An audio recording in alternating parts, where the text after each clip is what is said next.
ओम नमः शिवाय। हर हर महादेव। आज मार्गशीर्ष माह के कृष्ण पक्ष की द्वादशी तिथि और रविवार है। आज उत्पन्ना एकादशी व्रत का पारण किया जाएगा। एकादशी व्रत के बाद पूरे विधि विधान से उसका पारण करना अनिवार्य होता है। जो पूरे नियम से एकादशी व्रत का पारण करता है वह व्रत का पूर्ण फल पा लेता है। कहा जाता है कि जो भी साधक पूरी आस्था और श्रद्धा के साथ उत्पन्ना एकादशी का व्रत रखते हैं उन्हें भगवान श्री हरि का आशीर्वाद प्राप्त होता है, जिससे उसके घर परिवार में सुख समृद्धि बनी रहती है। तो व्रत के पारण का शुभ मुहूर्त है आज दोपहर 1:10 से लेकर 3:18 तक। इसी शुभ समय में आपको अपने व्रत का पारण करना है। पारण करने के लिए सुबह जल्दी उठें, स्नान करके साफ वस्त्र धारण करें, फिर भगवान श्री हरि विष्णु और लक्ष्मी माता की भली भांति पूजा अर्चना करें। भगवान को सात्विक चीज़ों का भोग लगाएं, सुपात्र ब्राह्मण को भोजन करवाकर यथासंभव दान दक्षिणा दें। उसके बाद व्रत का पारण करना चाहिए। पारण करने से पहले मुख में तुलसी दल रखकर निगलना चाहिए। ध्यान रखें कि तुलसी दल को कभी भी चबाना नहीं चाहिए। इसके बाद आप अपना व्रत खोल सकते हैं। व्रत का पारण भी सात्विक भोजन से करना चाहिए। इस दिन मीठे चावल अवश्य बनाने चाहिए। व्रत का पारण पूरे विधि विधान से करते हैं तो ही हमें अपने व्रत का पूरा पुण्य फल प्राप्त होता है। शुभारंभ करते हैं आज की कथा का। बोलो गणेश जी महाराज की जय हो। एक बार की बात है कि एक बुढ़िया गणेश जी भगवान की बहुत ही भक्ति किया करती थी। सुबह जल्दी उठती, स्नान करके पहले गणेश मंदिर जाती, गणेश जी को सिंदूर से तिलक करती और गुड़ का भोग लगाती। बड़े ही श्रद्धा भाव से गणेश जी के नामों का स्मरण किया करती थी। यह उसका नियम था। चाहे आंधी हो या तूफान, वह बुढ़िया गणेश जी के मंदिर जरूर जाती थी। ऐसा करते करते सालों बीत गए तो गणेश जी भगवान उस बुढ़िया की भक्ति से बहुत ही प्रसन्न हुए। तो एक दिन उसे सपने में दर्शन देकर कहने लगे कि बूढ़ी माई, मैं तुमसे बहुत ही खुश हूँ, तू वरदान मांग कि क्या मांगना चाहती है। तो बुढ़िया कहने लगी कि गणेश जी महाराज, आपने मुझे दर्शन दिए, इससे अच्छा मेरे लिए क्या हो सकता है। मांगना तो मुझे कुछ नहीं आता है, मैं क्या मांगू। इस तरह फिर बुढ़िया सोचने लगी। तो गणेश जी महाराज कहने लगे कि बूढ़ी माई, परेशान मत हो, मैं कल फिर आपके सपने में आऊँगा। तब तक तुम आराम से सोच लेना कि तुम्हें वरदान में क्या मांगना है। वरदान मैं तुम्हें एक ही दूंगा। ऐसा कहकर गणेश जी भगवान अंतर्ध्यान हो गए और उस बुढ़िया की आंख खुल गई। आंख खुली तो सुबह हो चुकी थी। तो बुढ़िया सोचने लगी कि घर में अन्न और धन भी नहीं है और मेरे कुल का दीपक भी नहीं है। मैं क्या मांगूं, मेरी तो समझ में नहीं आता है। तो इस तरह सोचते हुए बुढ़िया ने अपने पुत्र को बुलाया और पूछा कि बेटा, मुझे गणेश जी ने रात सपने में दर्शन दिए थे और बोल रहे थे कि मैं तुम्हारे पूजा पाठ से बहुत ही प्रसन्न हूँ। मैं तुम्हें एक वरदान देना चाहता हूँ, मांगो, क्या मांगती हो। तो मुझे तो समझ में ही नहीं आया कि मैं क्या मांगूं। बेटा, तुम बता दे मुझे क्या मांगना चाहिए। तो बुढ़िया का पुत्र कहने लगा कि माँ, तुम गणेश जी से बहुत सारा धन दौलत मांग लो, हमारी गरीबी दूर हो जाएगी तो हमें सब कुछ मिल जाएगा। लोगों को देखो कितने ऐशो आराम से रहते हैं, हमारे भी सपने पूरे हो जाएंगे। तो बेटे की बात सुनकर बुढ़िया ने बहू को आवाज लगाई। तो बहू आई और सासू माँ से पूछने लगी कि माँ जी, कहिए क्या बात है, आपने मुझे किस लिए बुलाया है। तो उसकी सास कहने लगी कि बेटा, रात मुझे सपने में गणेश जी भगवान ने दर्शन दिए हैं और वो कह रहे हैं कि मैं तुम्हें वरदान देना चाहता हूँ। मेरी तो समझ में नहीं आता है कि मैं क्या मांगूँ। तो सासू माँ की बात सुनकर बहू कहने लगी कि माँ जी, ये तो बहुत अच्छी बात है, आप गणेश जी से पोता मांग लो। क्या आपका मन नहीं करता कि हमारे घर में भी नन्हे शिशु की किलकारी गूंजे, हमारा भी वंश बढ़े। तो बुढ़िया कहने लगी कि बेटा, तेरी बात तो सही है। अब बुढ़िया तो कसम कसमी थी कि गणेश जी ने तो एक वरदान देना है, उसमें मैं क्या मांगूं। तो वह बुढ़िया सोचती सोचती पड़ोस में अपनी सहेली के पास गई और जाकर पूछने लगी कि बहन तुम मुझे बता कि मैं क्या मांगूं। तो बूढ़ी माई की सारी बात सुनकर उसकी पड़ोसन कहने लगी कि बहन तू तो अब थोड़े दिन जिएगी, तू क्यों तो धन मांगे और क्यों नाती मांगे, वो तेरे किस काम के। तू ऐसा कर, गणेश जी भगवान को कह देना कि बुढ़ापे तक मेरी आंखों की रोशनी बनी रहे। आदमी बूढ़ा हो जाने के बाद अपनी रोशनी खो देता है और आंखों के बिना तो जीना बहुत ही कठिन है। बेटा बहू तो अपने सुख की चीजें मांग रहे हैं, लेकिन मुझे तो लगता है कि पूजा पाठ तुमने की है तो तुम्हें अपने लिए ही कुछ मांगना चाहिए। तो बुढ़िया को तीनों की बातें ही सही लगी, लेकिन दुविधा यह थी कि गणेश जी ने तो केवल एक ही वरदान देने की बात कही थी। तो बुढ़िया ने अपने मन में कुछ विचार किया और सो गई। गणेश जी ने बुढ़िया को सपने में दर्शन दिए और कहा कि बूढ़ी माई वरदान मांगो। तो बुढ़िया कहने लगी कि प्रभु मुझे और तो कुछ नहीं चाहिए, मेरी तो एक ही इच्छा है कि मैं अपने पोते को सोने की थाली में सोने के चम्मच से भोजन करता हुआ देखूं। तो बुढ़िया की बात सुनकर गणेश जी मुस्कुराते हुए कहने लगे कि मैया तू तो बोल रही थी कि मुझे मांगना ही नहीं आता, लेकिन तूने तो मुझे ठग लिया। तूने तो एक ही वरदान में अपने लिए आंखें, धन और पोता तीनों चीज मांग लिए। आंखें होगी तो देख पाओगी, धन होगा तो पोता सोने की थाली में भोजन करेगा। तुमने तो बहुत ही चतुराई से एक ही वरदान में सारी चीजें मांग ली है। मैं तुम्हारी भक्ति और बुद्धिमानी से बहुत ही प्रसन्न हूँ। जैसा तुमने वरदान मांगा है वैसा ही फल तुमको प्राप्त होगा। ऐसा कहकर गणेश जी भगवान अंतर्ध्यान हो गए और बूढ़ी माई को जैसा मांगा था वैसा सब कुछ मिल गया। और अब बेटा भी खुश, बहू भी खुश। बेटा बहू को खुश देखकर बुढ़िया और भी ज्यादा खुश हो गई।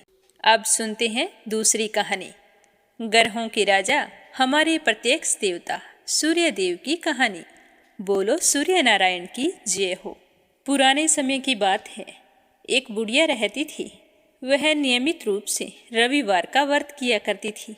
रविवार के दिन सूर्योदय से पहले उठती, स्नान आदि से निवृत्त होकर अपने घर के आंगन को गाय के गोबर से लीपकर स्वच्छ किया करती थी।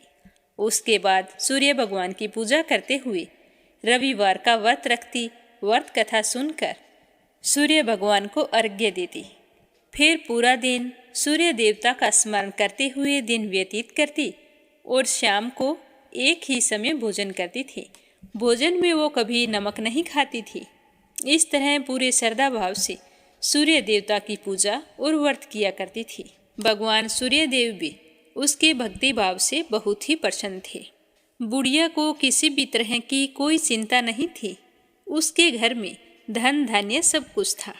तो उस बुढ़िया को सुखी देखकर उसकी पड़ोसन उससे बहुत ही जलती थी। बुढ़िया की गाय नहीं थी, तो वह बुढ़िया उस पड़ोसन के घर से ही गाय का गोबर लाकर अपने आंगन को लीपा करती थी।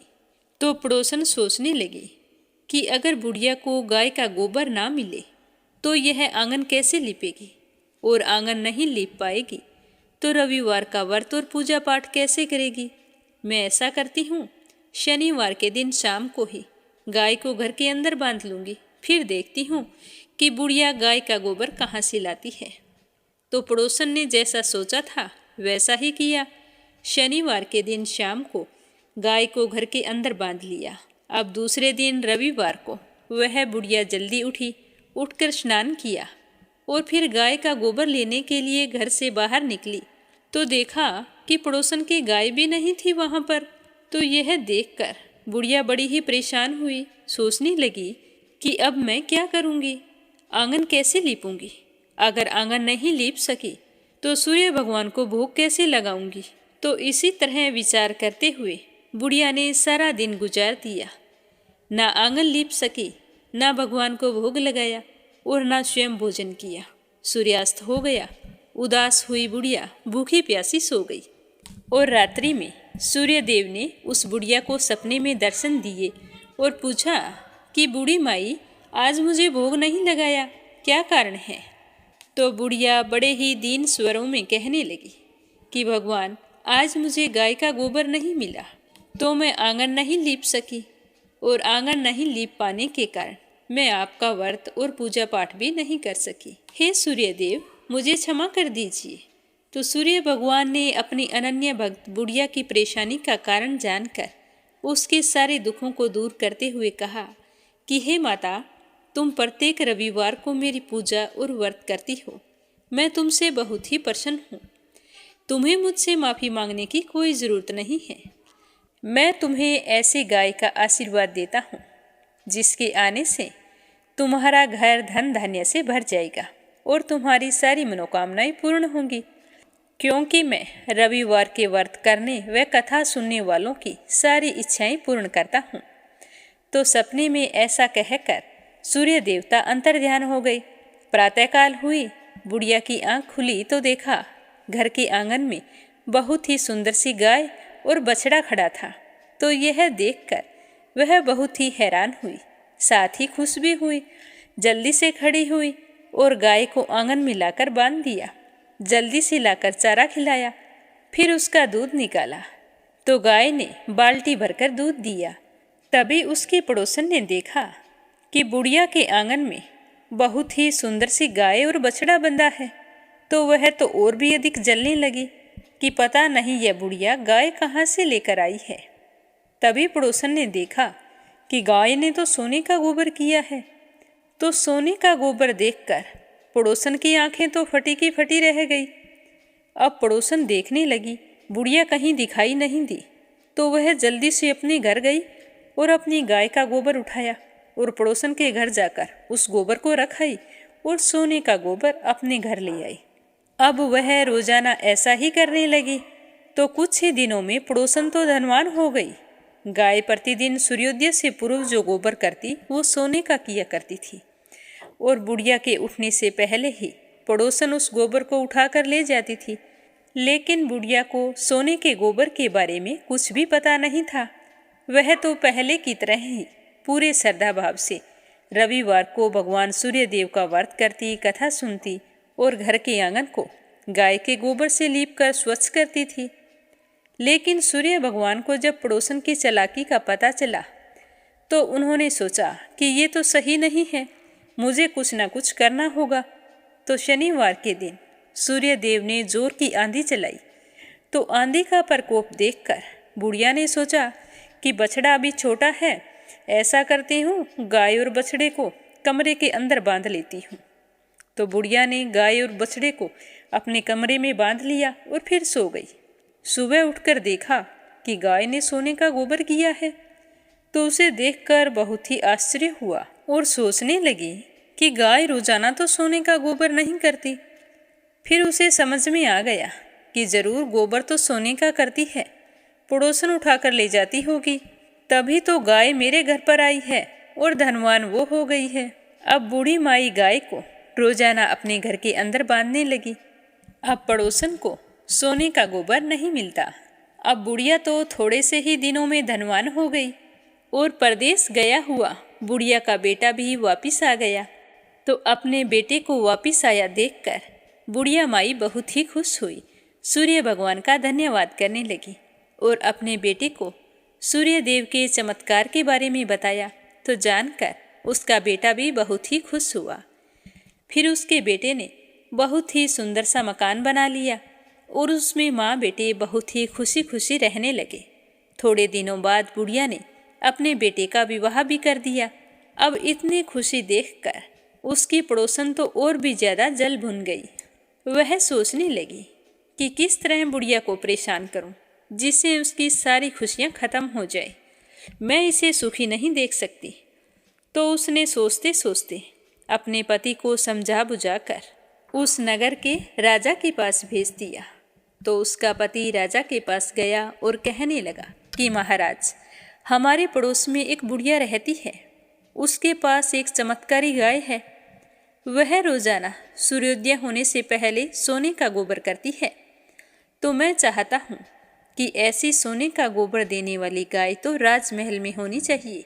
उस बुढ़िया के पास ऐसी गाय का क्या काम है? तो सुनकर राजा को भी बड़ी हैरानी हुई और राजा ने तुरंत अपने सैनिकों को भेजकर कहा कि तुम जाओ और उस बुढ़िया के पास से वो गाय लेकर आओ। तो राजा का आदेश पाकर सैनिक बुढ़िया के घर गए। जैसे ही सैनिक उस बुढ़िया के घर पहुंचे तो उस समय बूढ़ी माई सूर्य भगवान को भोग लगाकर स्वयं भोजन करने बैठी थी। तो राजा के सैनिकों ने कहा कि बूढ़ी माई, तुम्हारी यह गाय हम राजमहल में लेकर जा रहे हैं, राजा का आदेश है। तो बूढ़ी माई ने कहा कि यह गाय मुझे सूर्य भगवान ने दी है, मैं इसके गोबर से घर के आंगन को लीपकर स्वच्छ करती हूँ, आप मेरी गाय को मत लेकर जाओ। अगर आप गाय को ले गए तो मैं सूर्य भगवान की पूजा कैसे किया करूँगी। तो सैनिकों ने बुढ़िया की एक नहीं सुनी। बेचारी बुढ़िया बहुत रोई चिल्लाई, लेकिन राजा के सैनिक नहीं माने। गाय व बछड़े को लेकर चले गए। गाय के चले जाने के बाद में वह बुढ़िया बहुत ही दुखी हुई। उस दिन उसने कुछ नहीं खाया। अपनी माँ को उदास देखकर उसका बेटा कहने लगा कि माँ, तुम इस तरह उदास मत हो, तुम भोजन कर लो, बीमार पड़ जाओगी। राजा के आदेश के आगे हम कुछ नहीं कर सकते। आप इतना ही सोच लो कि भगवान ने हमें इतने ही दिनों के लिए गाय दी थी, मैं आपके लिए एक और अच्छी सी गाय खरीद के ले आऊँगा। पर बुढ़िया माई कहने लगी कि वो गाय तो मेरे भगवान ने मुझे दी थी। इस तरह कहकर वो रोने लगी। रोते रोते भूखी प्यासी ही सो गई और सारी रात सूर्य भगवान से गाय व बछड़े को लौटाने के लिए प्रार्थना करती रही। उधर राजा गाय को देखकर बहुत ही खुश हुआ और एक सुंदर से कमरे के अंदर गाय को बंधवा दिया और सोचने लगा कि अब तो मैं माला माल हो जाऊंगा। यह सोचते हुए राजा सो गया, परंतु खुशी के मारे नींद नहीं आ रही थी। सुबह हुई तो उठते ही राजा जल्दी से अपने कक्ष से बाहर निकले, यह सोचते हुए कि जाकर देखता हूँ कि गाय के सोने का गोबर कैसा है। तो जैसे ही अपने कमरे का दरवाज़ा खोला तो बहुत ही बुरी तरह से दुर्गंध आ रही थी। राजा की समझ में नहीं आ रहा था कि यह सब कुछ क्या हो रहा है। तो राजा ने बाहर निकलकर गाय के कमरे की ओर देखा तो बाहर तक लीद पसरी हुई पड़ी थी और सारा राजमहल दुर्गंध से भर गया था। तो यह देखकर राजा को बहुत ही गुस्सा आया और उन्होंने अपने सैनिकों को आदेश दिया कि तुम जल्दी से जाओ और उस बुढ़िया को यहाँ लेकर आओ। तो सैनिक राजा का आदेश पाकर बुढ़िया के घर की ओर चल पड़े। जाकर देखा बुढ़िया तो घर के बाहर बैठी रो रही थी। तो उसे देखकर कहने लगे कि आपको राजा ने बुलाया है, हमारे साथ चलो। तो वह बुढ़िया उन सैनिकों के साथ चल पड़ी। जैसे ही राज दरबार में पहुंची तो हाथ जोड़कर राजा को प्रणाम किया और आंसू बहाती रही। तो राजा ने पूछा कि हे बुढ़िया, मैंने तो सुना था कि यह गाय तुम्हारे घर सोने का गोबर किया करती थी, क्या तुम जादू टोने करती हो? तो वह बुढ़िया कहने लगी कि नहीं महाराज, मैं ऐसा कुछ नहीं करती हूँ। मैं तो सूर्य देव का व्रत रखती हूँ और उन्हीं की पूजा पाठ करती हूँ। मेरे पास गाय नहीं थी तो मैं पड़ोसन की गाय का गोबर ले जाकर अपने घर का आंगन लीपती थी और फिर सूर्य देव की पूजा करती थी। लेकिन पड़ोसन ने अपनी गाय का गोबर मुझे नहीं ले जाने दिया, तो मैं एक रविवार के दिन सूर्य भगवान की पूजा नहीं कर सकी। तो सूर्य भगवान ने प्रसन्न होकर यह गाय मुझे उपहार में दी है। हाँ महाराज, मेरे यहाँ यह सूर्य उदय होने से पहले का गोबर सोने का करती है।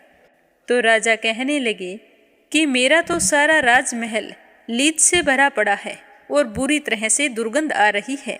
तो बुढ़िया ने कहा कि महाराज, इस विषय में मुझे कुछ नहीं पता, मैंने आपसे जो कुछ कहा है वह सब कुछ सच है। तो राजा को समझ में आ गया कि यह सब सूर्य देव का प्रकोप है।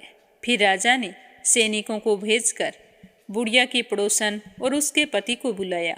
फिर उन दोनों को उनकी दुष्टता के लिए दंड दिया और बुढ़िया माई से अपनी गलती के लिए क्षमा मांगी। फिर गाय और बछड़े के साथ बूढ़ी माई को खूब सारा धन देकर विदा किया। फिर राजा ने पूरे राज्य में घोषणा करवाई कि सारे स्त्री पुरुष रविवार के व्रत किया करें। रविवार का व्रत करने से सभी लोगों के घर धन धान्य से भर गए, चारों ओर खुशहाली छा गई, सभी लोगों के शारीरिक कष्ट दूर हो गए। राज्य में सारे स्त्री पुरुष सुखपूर्वक जीवन यापन करने लगे। बोलो सूर्य भगवान की जय हो। अगली कहानी सुनेंगे राजा अम्बरीश की। राजा अम्बरीश भगवान श्री हरि के परम भगत थे। उनके पास खूब धन दौलत था, सातों द्वीप, अचल संपत्ति और अतुल ऐश्वर्य के शासक होने के बाद भी इन सब चीजों को वो सपने के समान समझते थे। राजा अम्बरीश का मानना था कि जिस धन वैभव के लोभ में पड़कर मनुष्य घोर नरक में जाता है, वह केवल 4 दिन की चांदनी होती है। राजा अम्बरीश का भगवान श्री कृष्ण में और उनके प्रेमी साधुओं में परम प्रेम था। उन्होंने अपने मन को श्री कृष्ण के चरणों में और वाणी को भगवान के गुणों का गान करने में, हाथों को श्री हरि के मंदिर में मार्जन में और अपने कानों को भगवान की मंगलमयी कथा के सुनने में लगा रखा था। उन्होंने अपने नेत्रों को श्री हरि के विग्रह व मंदिरों के दर्शन में, नासिका को उनके चरण कमलों पर चढ़ी श्रीमती तुलसी की दिव्य गंध में और जीवा को भगवान के प्रति अर्पित निवेद प्रसाद में संलग्न कर दिया था। राजा अम्बरीश के पैर भगवान के क्षेत्र आदि की पैदल यात्रा करने में लगे रहते थे और वे सिर से भगवान श्री कृष्ण के चरण कमलों की वंदना किया करते थे। इस प्रकार उन्होंने अपने सारे कर्म यज्ञ पुरुष इंद्रियातीत भगवान के प्रति उन्हें सर्वात्मा एवं सर्वरूप समझकर समर्पित कर दिए थे और भगवत ब्राह्मणों की आज्ञा के अनुसार ही वे इस पृथ्वी पर शासन करते थे। तो इस तरह राजा अम्बरीश की अनन्य प्रेममयी भक्ति से प्रसन्न होकर भगवान ने उनकी रक्षा के लिए सुदर्शन चक्र को नियुक्त किया था, जो हमेशा राजा अम्बरीश की रक्षा के लिए तैयार रहता था। एक समय की बात है, राजा अम्बरीश अपनी पत्नी के साथ भगवान श्री कृष्ण की आराधना करने के लिए 1 वर्ष तक द्वादशी प्रधान एकादशी व्रत करने का नियम लिया था। व्रत की समाप्ति होने पर कार्तिक महीने में उन्होंने 3 रात का उपवास किया और एक दिन यमुना जी में स्नान करके भगवान श्री कृष्ण की पूजा करके पहले ब्राह्मणों को भोजन करवाया, फिर सुसज्जित गौएं उन ब्राह्मणों के घर भेज दी। इस तरह से ब्राह्मण देवताओं को अच्छी तरह खुश करके उनसे आज्ञा लेकर व्रत के पारण की तैयारी करने लगे। तो उसी समय ऋषि दुर्वासा वहां पर पहुंच गए, जो श्राप और वरदान देने में माहिर थे। ऋषि दुर्वासा को देखते ही अम्बरीश उठकर खड़े हो गए, आसन देकर उन्हें बैठाया और विविध सामग्रियों से उनके चरणों में प्रणाम करके भोजन के लिए प्रार्थना की। दुर्वासा जी ने राजा अम्बरीश की प्रार्थना स्वीकार कर ली और कहने लगे कि भोजन तो मैं करूँगा, पर पहले स्नान करके आऊँगा। तो वह नदी तट पर चले गए। वहाँ पर ब्रह्मा जी का ध्यान करते हुए यमुना के पवित्र जल में स्नान करते रहे और उधर राजा अम्बरीश के पारण का समय बीतता जा रहा था। द्वादशी केवल 1 घड़ी भर की शेष रह गई थी। तो राजा अम्बरीश तो धर्म संकट में पड़ गए। तो ब्राह्मणों से परामर्श करने लगे, कहने लगे कि ब्राह्मण देवताओं, ब्राह्मण को बिना भोजन करवाए स्वयं खा लेना और द्वादशी रहते पारण ना करना, दोनों में ही दोष है। इसीलिए आप मुझे ऐसा कोई उपाय बताओ जैसा करने में मेरी भलाई हो और मुझे पाप ना लगे। मुझे क्या करना चाहिए? तो सारे ब्राह्मण विचार करके कहने लगे कि श्रुतियों में ऐसा कहा गया है कि जल पी लेना भोजन करना भी है और नहीं करना भी है, इसीलिए इस समय तुम जल से पारण कर लो। तो ऐसा निश्चय करके मन ही मन भगवान का चिंतन करते हुए राजा अम्बरीश ने जल पी लिया और फिर दुर्वासा जी के आने का इंतजार करने लगे। दुर्वासा जी आवश्यक कर्मों से निवृत्त होकर यमुना तट से लौट आए। जब राजा ने आगे बढ़कर उनका अभिनंदन किया, तब उन्होंने अनुमान से ही समझ लिया कि राजा अम्बरीश ने पारण कर लिया है। तो उन्हें गुस्सा आ गया। उस समय दुर्वासा जी बहुत भूखे थे, तो वो क्रोध से थर थर कांपने लगे और उन्होंने हाथ जोड़कर खड़े राजा अम्बरीश से कहा, अरे इसे देखो तो सही, यह कितना क्रूर है, धन के मद में मतवाला हो रहा है। भगवान की भक्ति तो इसे छू नहीं सकती। यह अपने आप को समर्थ मानता है, इससे बड़ा तो कोई है ही नहीं। इसने तो आज धर्म का उल्लंघन करके बड़ा अन्याय किया है। मैं यहाँ पर इनका अतिथि बनकर आया था, पर यह मुझे खिलाए बिना ही स्वयं भोजन कर लिया है। ये मेरे क्रोध से नहीं बच सकता। यह कहकर राजा अम्बरीश से कहने लगे कि जो गलती तुमने की है उसकी सजा तो तुम्हें भुगतनी पड़ेगी। मुझे भोजन करवाए बिना तुमने व्रत का पारण कैसे किया? इस तरह बोलते बोलते दुर्वासा ऋषि क्रोध से जल उठे। उन्होंने अपनी एक जटा उखाड़ी और जमीन पर डाल दी। उससे एक राक्षसी उत्पन्न हुई। तो ऋषि दुर्वासा ने उससे कहा कि राजा अम्बरीश को मार डालो। तो वह आग के समान जलती हुई हाथ में तलवार लेकर राजा अम्बरीश पर टूट पड़ी। परम पुरुष परमात्मा ने अपने सेवक की रक्षा के लिए पहले ही सुदर्शन चक्र को नियुक्त कर रखा था। तो जैसे आग क्रोध से गुर्राते हुए सांप को भस्म कर देती है, वैसे ही सुदर्शन चक्र ने दुर्वासा जी की कृत्या को जलाकर ढेर कर दिया।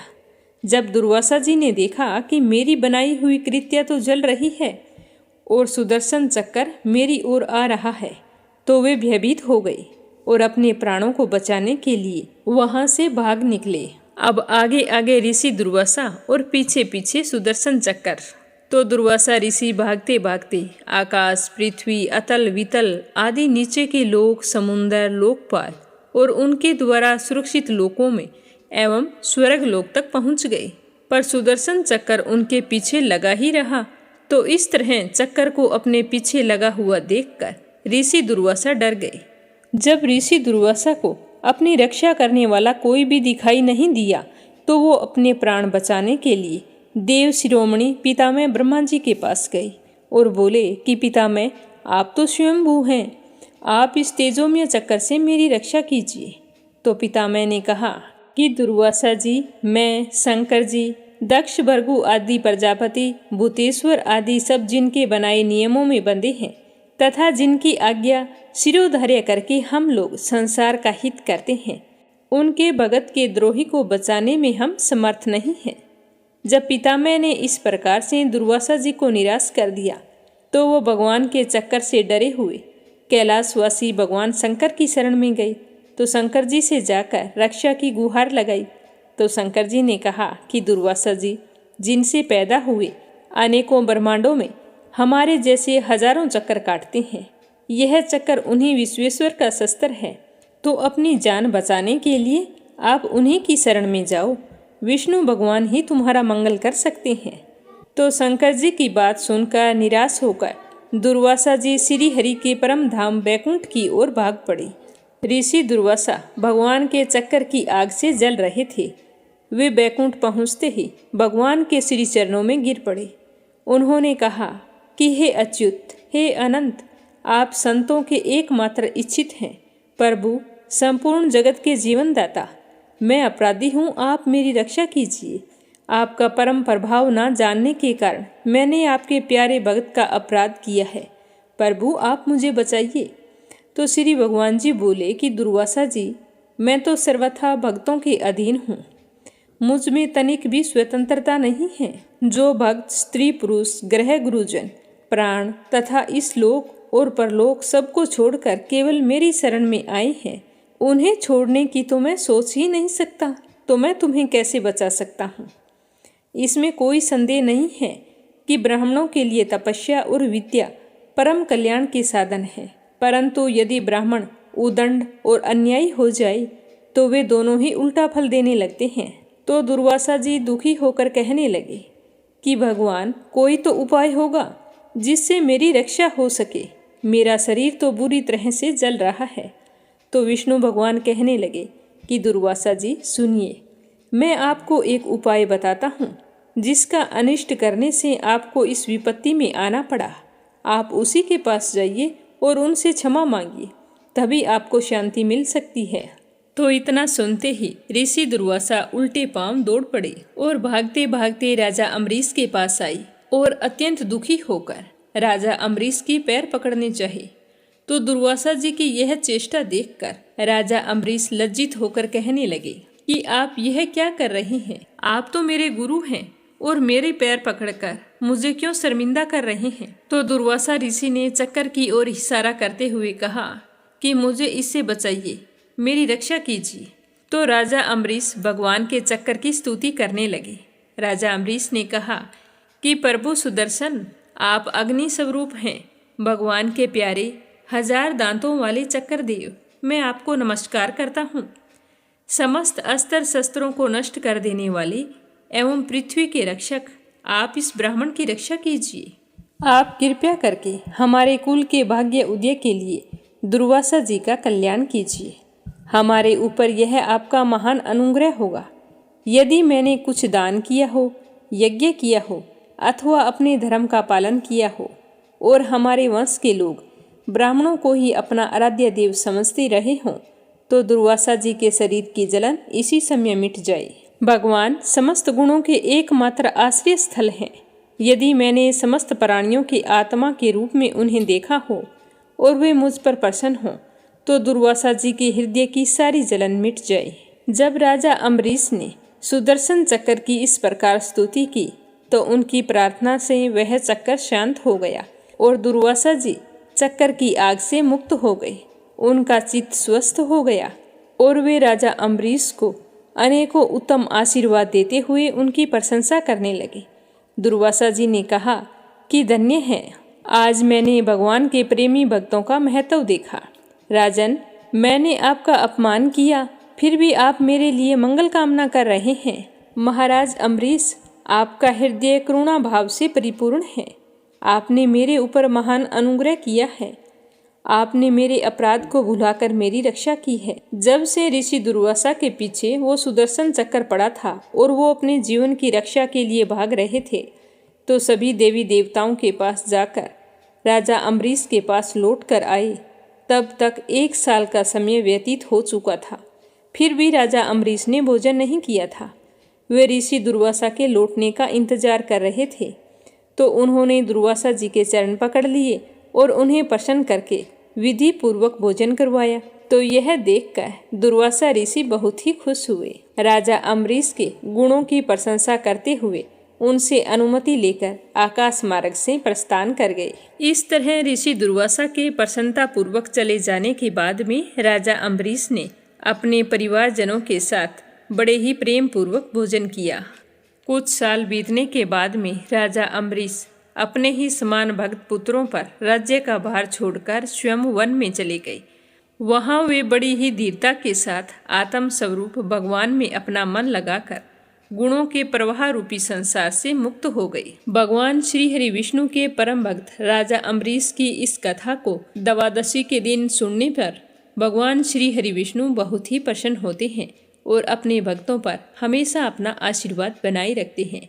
बोलो विष्णु भगवान की जय हो। अब अपने सुनते हैं श्रीमद् भागवत महापुराण का दूसरा अध्याय। ऋषियों ने पूछा कि हे सूत जी, अब कृपया करके यह बतलाइए कि राजा परीक्षित और वज्रनाभ को इस प्रकार का आदेश देकर जब सांडिल्य मुनि अपने आश्रम को लौट गए, तब उन दोनों राजाओं ने कैसे कैसे और कौन कौन सा कार्य किया था।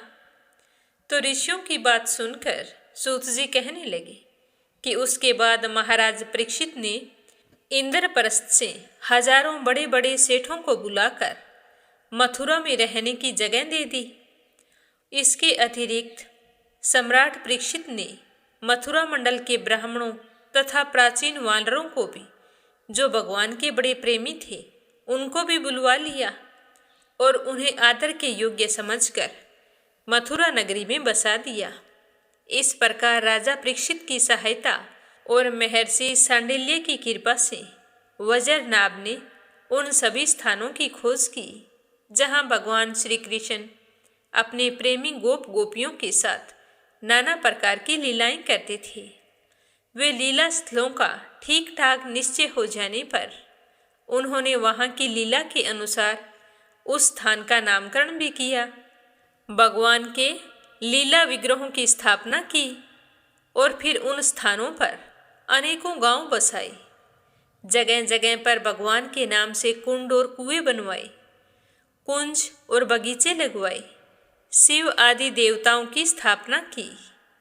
गोविंद देव, हरिदेव आदि नामों से भगवत विग्रह स्थापित किए। इन सब शुभ कर्मों के द्वारा वज्रनाभ ने अपने राज्य में सब और एकमात्र श्री कृष्ण भक्ति का प्रचार किया और फिर बड़े ही आनंदित हुए। उनके प्रजाजनों को भी बड़ी ही खुशी थी कि वे सदा भगवान के मधुर नाम तथा लीलाओं के कीर्तन में संलग्न हो परमानंद के समुद्र में डूबे रहते थे और सदा ही वज्रनाभ के राज्य की प्रशंसा किया करते थे। एक दिन भगवान श्री कृष्ण की विरह वेदना से व्याकुल 16,000 रानियां अपने प्रियतम पति देव की चतुर्थ पटरानी यमुना जी को आनंदित देखकर उनसे पूछने लगी, क्योंकि उनके मन में शोध का बिल्कुल भी भाव नहीं था। श्री कृष्ण की रानियों ने कहा कि बहन कालिंदी, जैसे हम सब श्री कृष्ण की धर्म पत्नी हैं, वैसे ही तुम भी हो। हम तो उनकी विरह अग्नि में जली जा रही हैं। उनके वियोग से हमारा हृदय व्यथित हो रहा है, लेकिन तुम तो बहुत खुश नजर आ रही हो। इसका क्या कारण है? हे कल्याणी, सब कुछ बताओ। तो उनकी बात सुनकर यमुना जी हंस पड़ी। साथ ही यह सोचकर कि मेरे प्रियतम की पत्नी होने के कारण ये भी मेरी ही बहनें हैं, तो उनका हृदय प्रेम से पिघल गया। उनका हृदय दया से द्रवित हो उठा और वे उनसे कहने लगी कि बहनों, अपनी आत्मा में रमण करने के कारण भगवान श्री कृष्ण आत्मा राम है और उनकी आत्मा है श्री राधा जी।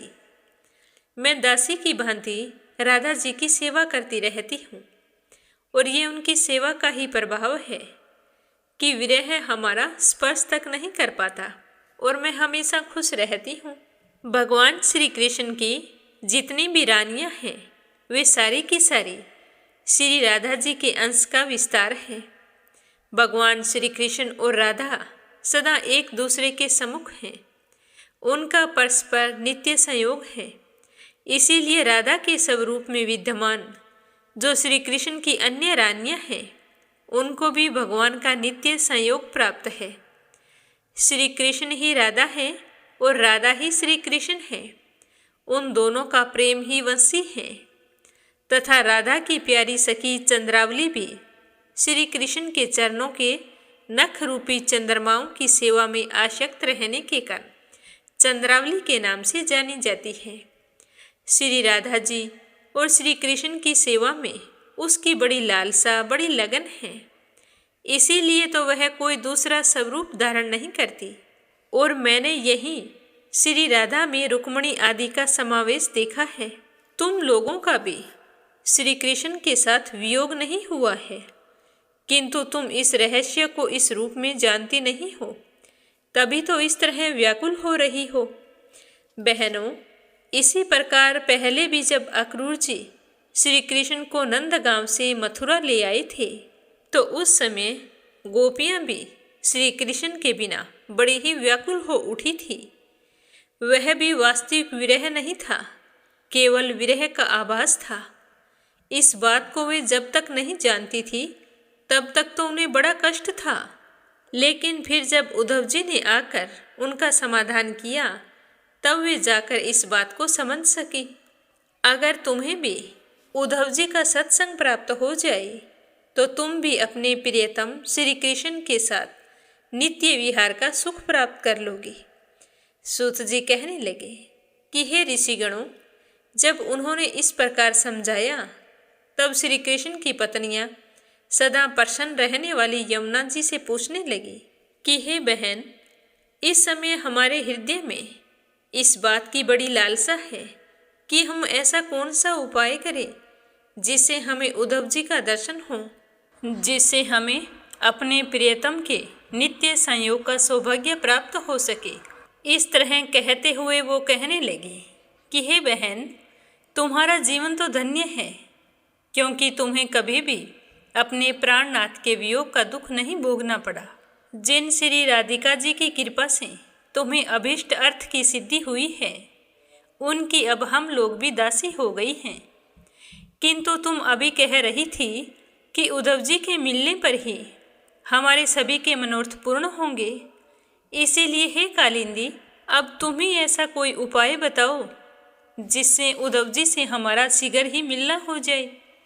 इस तरह बताते हुए श्री सूत जी कहने लगे कि जब श्री कृष्ण की रानियों ने कालिंदी से इस प्रकार कहा, तब वे भगवान श्री कृष्ण चंद्र की 16 कलाओं का चिंतन करती हुई उनसे कहने लगी कि हे बहनों, जब भगवान श्री कृष्ण अपने परम धाम को पधार रहे थे, तब उन्होंने अपने मंत्री उद्धव जी से कहा था कि हे उद्धव, साधना करने की भूमि है बद्री का आश्रम, अतः अपनी साधना पूर्ण करने के लिए तुम वहीं पर चले जाओ।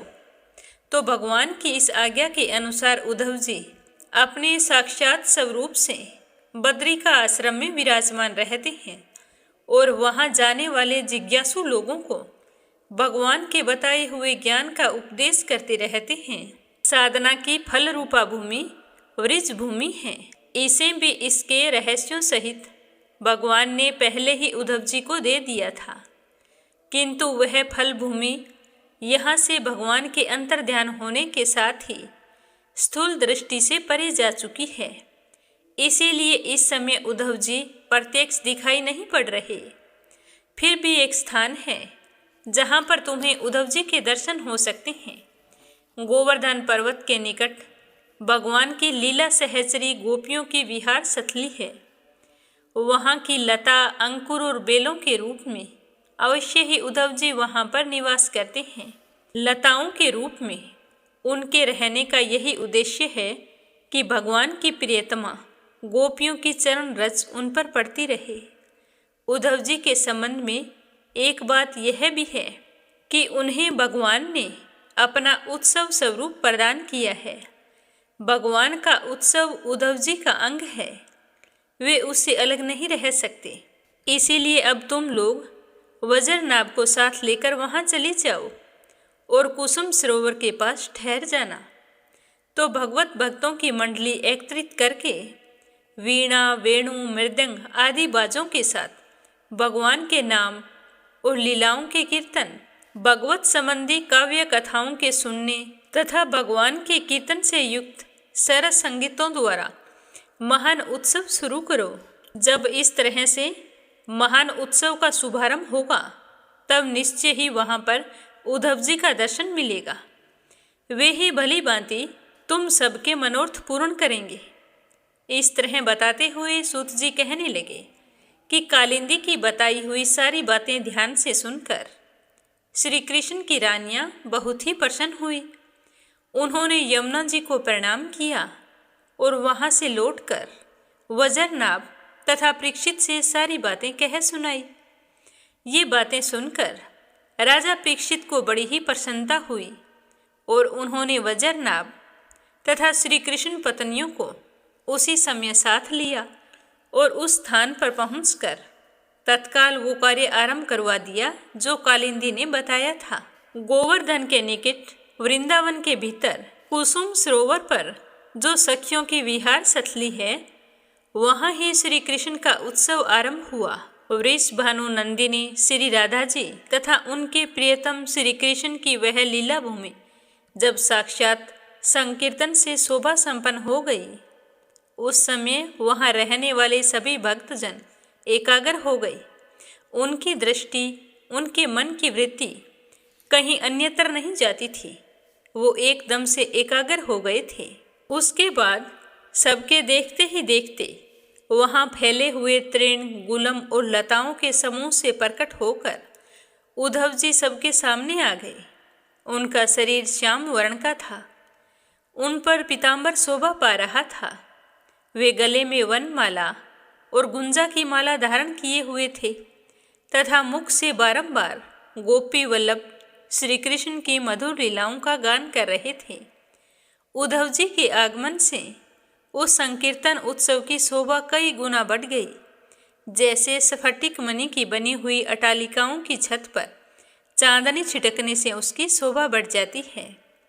उस समय सभी लोग आनंद के समुद्र में निमग्न हो गए और अपना सब कुछ भूल गए, यहाँ तक कि शुद्ध बुद्ध भी खो बैठे थे। थोड़ी देर बाद जब उनकी चेतना दिव्य लोक से नीचे आई, अर्थात जब उन्हें होश आया, तब उद्धव जी को भगवान श्री कृष्ण के स्वरूप में स्थित देखकर अपना मनोरथ पूर्ण हो जाने के कारण प्रसन्न हो गए और वे बड़े ही प्रसन्न मन से उनकी पूजा करने लगे। उन सभी के मन में खुशी का कोई ठिकाना नहीं था। उस समय उन्हें ऐसा लग रहा था जैसे उन्हें सारी खुशी एक साथ मिल गई हो और उनके सारे मनोरथ पूर्ण हो गए हों, तो उद्धव जी ने वहां एकत्रित हुए सब लोगों को इतना प्रसन्नचित और कान्हा जी के कीर्तन में लगा हुआ देखा तो सभी का सत्कार किया और राजा परीक्षित को तो हृदय से लगा लिया। इससे आगे अपने सुनेंगे कल के अध्याय में। प्रेम भाव से सुनने के लिए आप सभी का बहुत बहुत धन्यवाद। बोलो श्री हरि विष्णु भगवान के अनंत स्वरूपों की जय हो। अब अपने सुनते हैं लपसी और तपसी की कहानी। बोलो लपसी तपसी की जय हो। बहुत पुराने समय की बात है। एक गांव में एक ब्राह्मण परिवार रहा करता था। उसमें पति पत्नी के अलावा उनके 2 बच्चे थे। एक बेटा था, एक बेटी थी। ब्राह्मण दंपति बहुत ही सरल स्वभाव के थे। समय मिलने पर प्रभु का स्मरण किया करते थे। उनकी बेटी बहुत ही संस्कारी और सुशील थी, लेकिन उनका बेटा आवारा किस्म का था। वह कोई काम धाम नहीं करता और ना ही कभी अपने माँ बाप का कहना मानता था। समय के साथ दोनों बहन भाई बड़े हो गए।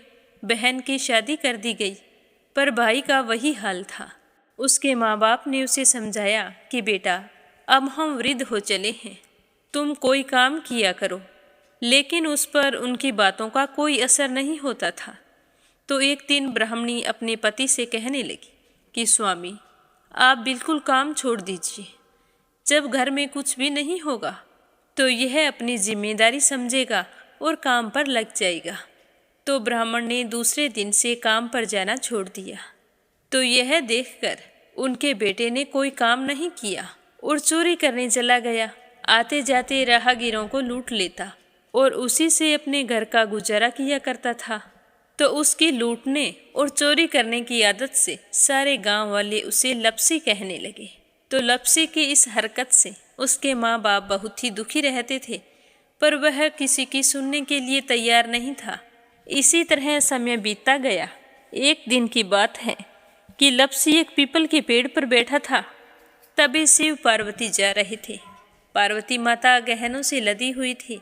तो लपसी उन्हें देखकर सोचने लगा कि सूरत के कितने गहने हैं, आज ये सारे के सारे लूट लूँगा तो मुझे कई महीनों तक चोरी नहीं करनी पड़ेगी। तो वह लूटने के इरादे से पीपल की ओट में होकर बैठ गया। जैसे ही शिव पार्वती वहाँ से जाने लगे तो लपसी एकदम से शिव पार्वती के सामने आकर कहने लगा कि जल्दी से जितने सारे गहने पहन रखे हैं उतार दो। तो पार्वती माता कहने लगी कि तुम चोरी क्यों करती हो, तुम्हें पता है चोरी करना पाप है। तो लपसी कहने लगा कि क्या करूं, घर पर मेरे माँ बाप हैं, मेरी एक भांजी है, उनके लिए दोनों समय भोजन की व्यवस्था कहाँ से करूं, मुझे कोई काम तो आता नहीं है। तो लपसी की बात सुनकर पार्वती माता कहने लगी कि तुम जो चोरी करके पाप करते हो, इस पाप का भागी कौन बनेगा। तो लपसी कहने लगा कि मेरे घर वाले सारे बनेंगे। तो पार्वती माता कहने लगी कि कोई नहीं बनेगा, पाप के भागी केवल तुम बनोगे। तो लपसी कहने लगा कि मैं लूट खोस कर उन्हीं के लिए लेकर जाता हूँ, तो पाप के भागी तो उन्हें बनना ही पड़ेगा। तो लपसी की बात सुनकर पार्वती माता ने हंसकर कहा कि हम यहीं पर बैठे हैं और तुम अपने घर जाओ, अपने घर वालों से पूछो कि कोई तुम्हारे पाप का भागी बनेगा क्या। तो यह सुनकर लपसी भागा भागा अपने घर आया और अपनी माँ के पास गया और कहने लगा कि माँ, मैं चोरी करके लाता हूँ, राह चलते राहगीरों को लूटता हूँ, तुम्हारे लिए ही तो करता हूँ। तो तुम मुझे एक बात बताओ, चोरी करने से जो पाप लगता है तो आप मेरे पाप के भागी बनोगे। तो लपसी की बात सुनकर उसकी माँ कहने लगी कि बेटा, मैंने तो तुमसे नहीं कहा कि तुम चोरी करके लाओ, तुम कमा कर लाओ, हमें तो 2 वक्त की रोटी चाहिए, मैं तो तुम्हारी पाप की भागी नहीं बनूंगी। तो माँ के मुंह से इस तरह की बात सुनकर लपसी तो हैरान हो गया। फिर वह अपने पिताजी के पास गया और जाकर कहने लगा कि पिताजी, मैं जो कुछ भी लूट खोस के लाता हूँ वो आपके लिए ही तो लाता हूँ। देखो मैंने लूट कर कितना धन इकट्ठा कर लिया है, कितने ऐशो आराम है तुम्हारे। अगर मैं चोरी नहीं करता तो क्या ये सब हमें मिलता। पिताजी, मैं तुमसे एक बात पूछता हूँ कि चोरी करने से पाप लगता है तो उस पाप में आप मेरे भागीदार बनोगे क्या? तो लप्सी की बात सुनकर उसके पिताजी कहने लगे कि बेटा, मैंने नहीं कहा कि तुम चोरी करके लाओ, तुम कमा कर लाओ, मैं तुम्हारे पाप का भागी नहीं बनूंगा। तो माँ बाप के मुंह से इस तरह की बात सुनकर वह बहुत ही उदास हुआ और सोचने लगा कि मैं कितने महीनों से चोरी कर रहा हूँ, ना जाने मुझ पर कितना पाप चढ़ गया है, और ये तो बोल रहे हैं कि पाप के भागी हम नहीं बनेंगे, तो अब क्या होगा? तो वह बड़े ही दुखी मन से शिव पार्वती से मिलने के लिए चल पड़ा। जैसे ही घर से बाहर निकलने लगा तो उसकी छोटी सी भांजी दरवाजे पर खेल रही थी। उसे पता नहीं था कि पाप पुण्य क्या होता है, तो वो कहने लगी कि मामा, पाप की भागी मैं बनूंगी। तो उसके इस तरह कहते ही लप्सी ने उसे गोद में उठाया और चल पड़ा। शिवजी भगवान और पार्वती माता के पास जाकर कहने लगा कि घर वालों ने पाप का भागी बनने से मना कर दिया है और एक यही है जो पाप की भागी बनने को तैयार है। फिर लप्सी बड़े ही दीन स्वर में कहने लगा कि हे भगवान, मैं समझ गया हूँ कि चोरी करना पाप है। आज तक जो मैंने काम किया वो बहुत ही गलत था, लेकिन अब मैं इसका प्रायश्चित करना चाहता हूँ। अब तुम ही बताओ, मुझे मेरे पापों से मुक्ति कैसे मिलेगी? तो उसकी बात सुनकर शिव पार्वती बहुत ही खुश हुए और लप्सी को कच्चे सूत का एक छोटा सा गोला देते हुए कहा कि लप्सी, ये सूत लो और इस पीपल के चारों ओर परिक्रमा लगाओ। जब यह सूत समाप्त हो जाएगा तब तुम्हारे सारे पाप नष्ट हो जाएंगे। तो यह सुनकर लप्सी बहुत ही खुश हुआ। सोचने लगा कि छोटा सा गोला है, अभी लपेटकर घर चला जाऊंगा, उसके बाद में कभी कोई पाप नहीं करूंगा। फिर उसने अपनी बांजी को कंधे पर बैठाया और पीपल की परिक्रमा लगानी शुरू कर दी। अब भगवान का वह सूत खत्म कहाँ होने वाला था। लप्सी चक्कर लगाता गया पर वह सूत खत्म नहीं हुआ। चक्कर लगाते लगाते 1 महीने, 6 महीने, साल, पूरे 12 साल बीत गए, पर वह सूत खत्म नहीं हुआ।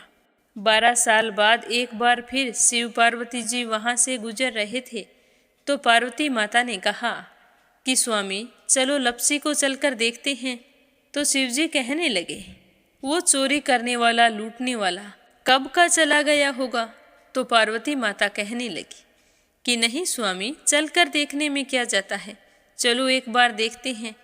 तो शिव पार्वती जी जैसे ही पीपल वृक्ष के पास आए तो देखा कि लप्सी तो अब भी चक्कर लगा रहा है। वहाँ चारों ओर गहरी खाई हो गई है और लप्सी की बड़ी बड़ी दाढ़ी, मूंछें, नाखून बढ़ गए हैं। तो यह देखकर पार्वती माता ने कहा कि देखो स्वामी, आप तो कह रहे थे कि वो कब का ही चला गया, देखो इसके मन में सच्ची भक्ति है। तो पार्वती की बात सुनकर शिवजी ने कहा कि चलो अभी देख लेता हूँ। तो यह कहकर शिवजी ने एक सोने का कड़ा लप्सी के आगे फेंक दिया। तो लप्सी ने झट से उसके ऊपर पैर कर लिया। फिर अचानक से उसका ध्यान शिव पार्वती जी की ओर गया, तो वो हाथ जोड़कर कहने लगा कि भगवान, अब तो मेरे पाप समाप्त हो गए होंगे, आप मुझे यहाँ से जाने की आज्ञा दीजिए। आपका यह सूत अभी तक खत्म नहीं हुआ है। तो शिवजी भगवान ने कहा कि तुम्हारे पाप कर्म भी अभी तक पूरे नहीं हुए हैं। तो शिवजी की बात सुनकर लप्सी कहने लगा कि भगवान, मुझे पूरे 12 वर्ष हो गए हैं आपकी भक्ति करते करते, और अब भी आप मुझ पर शक कर रहे हैं। तो शिवजी ने कहा कि अपना पैर उठाओ। तो जैसे ही लप्सी ने अपना पैर उठाया तो उसके पैर के नीचे सोने का कड़ा था। तो यह देखकर लप्सी शर्मिंदा हो गया और कहने लगा कि प्रभु, गलती हो गई, मुझे माफ़ करो, आगे से मैं ऐसी गलती कभी नहीं करूँगा। तो शिवजी कहने लगे कि नहीं लप्सी, तुम्हारा पाप ऐसे पूरा नहीं हो सकता। अब तुम्हें 12 वर्ष तक और इसी तरह परिक्रमा करनी होगी, उसी के बाद तुम्हारे पाप समाप्त होंगे। यह कहकर शिव पार्वती वहाँ से चले गए और वह फिर से पीपल के पेड़ की परिक्रमा करता रहा। करते करते 12 साल बीत गए। 12 साल बाद में शिव पार्वती जी वहाँ पर आए तो उन्होंने देखा कि आज भी वो वहीं पर चक्कर लगा रहा है। तो शिवजी ने फिर उसके सामने सोने की अंगूठी फेंकी, पर उसने कोई ध्यान नहीं दिया। तो शिवजी भगवान प्रसन्न होकर कहने लगे कि हे लप्सी, आज से तुम मेरी तपस्या करके तपस्वी बन गए हो। मैं तुम्हें वरदान देता हूँ कि तुम अपने जीवन में सारे सुखों को प्राप्त करेगा। और तूने 24 बरस तक मेरी भक्ति की है, इसका फल भी तुझे अवश्य मिलेगा। जो भी औरत गाय और कुत्ते की रोटी नहीं बनाएगी, उसका पुण्य फल तुम्हें मिलेगा। आंगन लीप कर दहलीज नहीं लीपेगी, तो उसका पुण्य फल भी तुझे ही मिलेगा। अगर हमारे घर की बहन बेटी को हम सूट, तीवल या साड़ी भेंट स्वरूप देते हैं, तो साथ में मोली का धागा और कुछ रुपये नहीं देंगे, तो उसका पुण्य फल भी तुम्हें ही मिलेगा। अगर कोई दिए से दिया जलाएगा, तो उसका पुण्य फल भी तुम्हें ही मिलेगा। अगर व्रत और पूजा पाठ में सारी कहानी सुन ले और तुम्हारी कहानी ना सुने, तो उसका पुण्य फल भी तुम्हें ही मिलेगा। कहा जाता है कि तभी से सुबह पहली रोटी गाय की और सुबह की अंतिम रोटी छोटी बनाई जाती है, और शाम को अंतिम रोटी बड़ी बनाई जाती है जो कुत्ते की होती है। और दिए से दिया भी नहीं जलाया जाता। और घर की बहन बेटियों को सूट और तीवल के साथ भेंट स्वरूप कुछ रुपए भी जरूर दिए जाते हैं। और उसी दिन से हर व्रत कथा के बाद में लपसी तपसी की कहानी जरूर सुनी जाती है। और कथा समाप्त होने पर कहा जाता है कि लपसी का फल लपसी को मिले, तपसी का फल तपसी को मिले। हमारी पूजा पाठ का, हमारे व्रत का और हमारी कहानी का पुण्य फल हमें मिले। बोलो लपसी तपसी की जय हो। तो ये थी लपसी और तपसी की कहानी। लपसी तपसी दो भाई नहीं थे। लपसी और तपसी एक ही आदमी का नाम था। लूट कर लाता था, इसीलिए उसे लपसी के नाम से पुकारते थे। और फिर भगवान की तपस्या करने के कारण उसे तपसी के नाम से जाना जाने लगा। बोलो लपसी तपसी की जय हो। अब अपने सुनेंगे कथा सुनने वाले प्यारे श्रोताओं के नाम।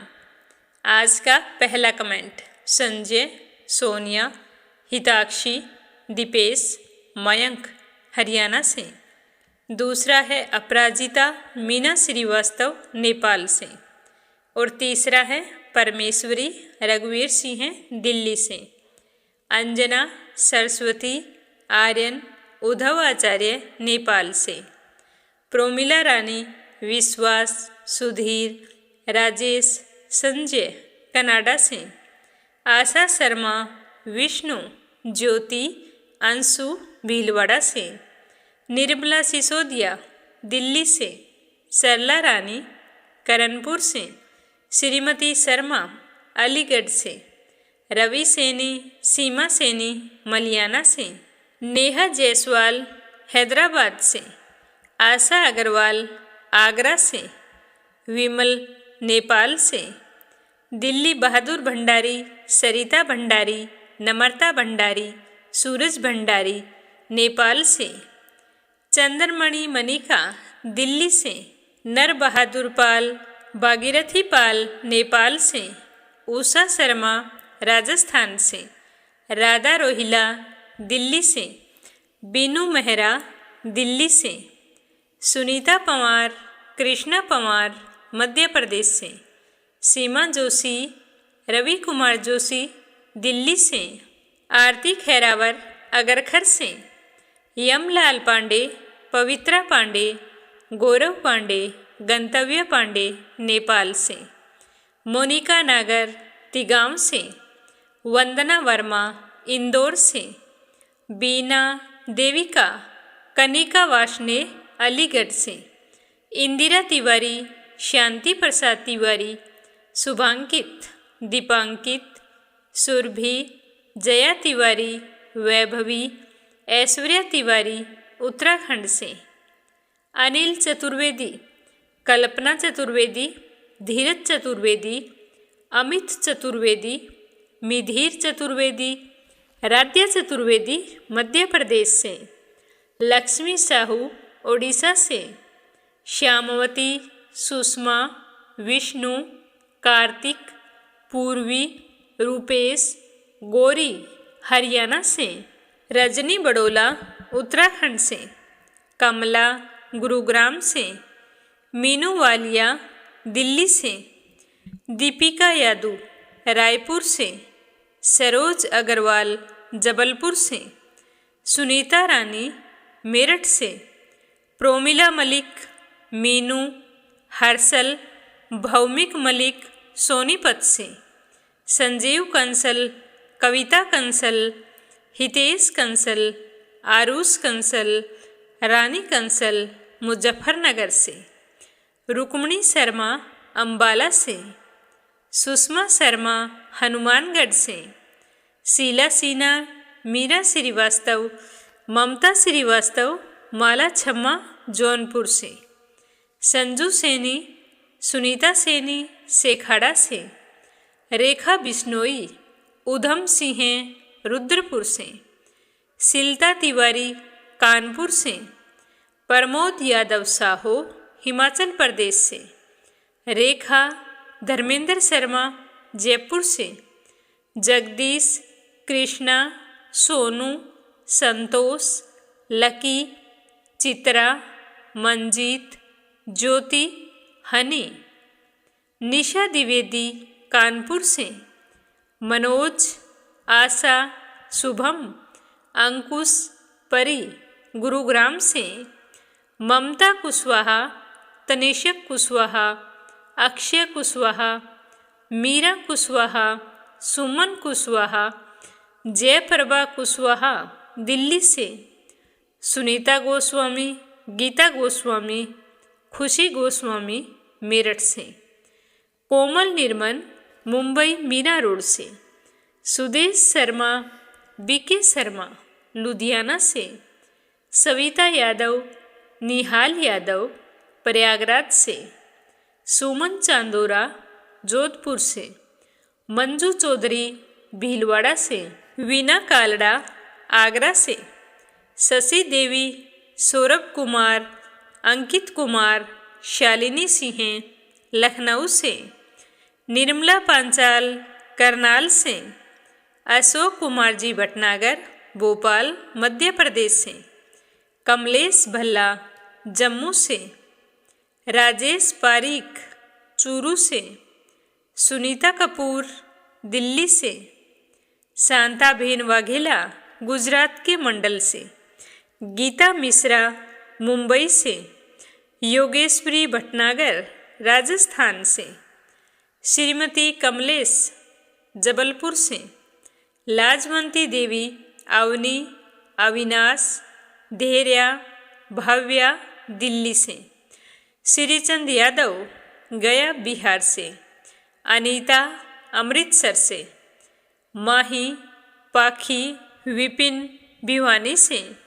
पूजा पाठक उत्तराखंड देहरादून कोशानी से, विमल कलका से, काशी बरकारे, सुनीता जैन हिसार से, किरण महेश्वरी गुरुग्राम से, निकिता सेजवानी, करण सेजवानी, विशाल सेजवानी, पवन सेजवानी, पायल सेजवानी अहमदाबाद से, अंजू शर्मा सरसा से, राधा रानी बिश्नोई राजस्थान से, जयश्री पंवार, गोरखनाथ पंवार, आरना, शीतल, विश्वजीत पंवार महाराष्ट्र से, सीताराम जायसवाल, शकुंतला जायसवाल वाराणसी से, सुनीता, राजन जी, कृष्णकांत, ज्योति, कृतिका, शशि वर्मा, अंजलि वर्मा, करण वर्मा पंजाब से,